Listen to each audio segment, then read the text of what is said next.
quelle expression définit correctement l'inclusion d'un ensemble A dans un ensemble B? Alors, il y a une technique très simple pour pouvoir comprendre l'inclusion d'un ensemble dans un autre, c'est de représenter d'abord le premier ensemble. Donc, par exemple, ici, considérons l'ensemble A qui contient par exemple 1, 2 et 3.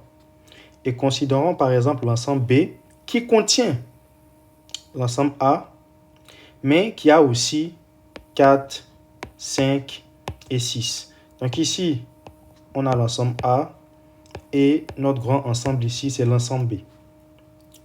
Alors, déjà ici, on voit que on a plusieurs éléments d'un ensemble. Donc, on peut déjà éliminer les propositions avec « il existe un X qui appartient à B » ou « il existe un X qui appartient à A ».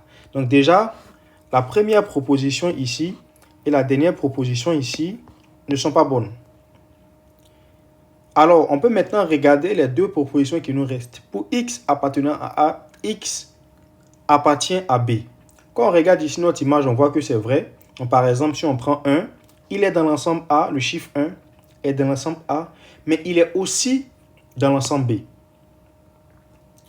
Si on regarde la seconde proposition, par contre, pour tout X appartenant à B, X appartient à A, on voit que ce n'est pas vrai. Pourquoi? Parce que si on regarde par exemple le chiffre 6, on voit que 6 est dans l'ensemble B, mais 6 n'est pas dans A.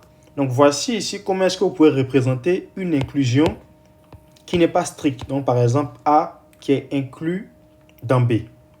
Donc ce qu'il faut comprendre avec ça, c'est que A qui est inclus dans B veut dire que tous les éléments de A sont dans B, mais l'ensemble A est différent de l'ensemble B.